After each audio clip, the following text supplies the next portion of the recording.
Okay, listen, look at all this. It's all these tubes all scattered all over the place. WD-40 wasted. My gloves.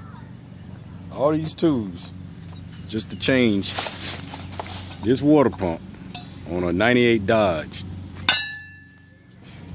Here's the beast. But I changed it. It was tough. Keep in mind, I've never done anything like this before.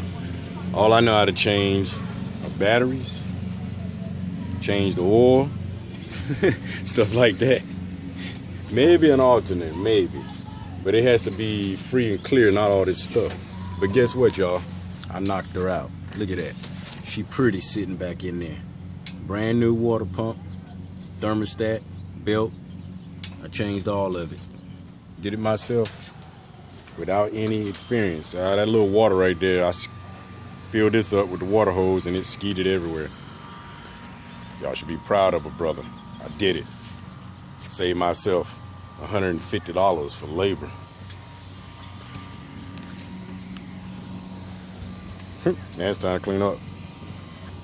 Oh snap. Let's see if this thing will start without leaks.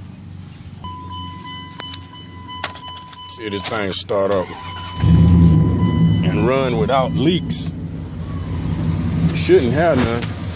Here we go, look at that. She's purring like a cat. No leaks.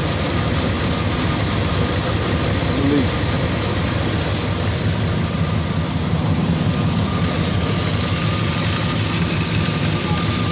Good job. See y'all.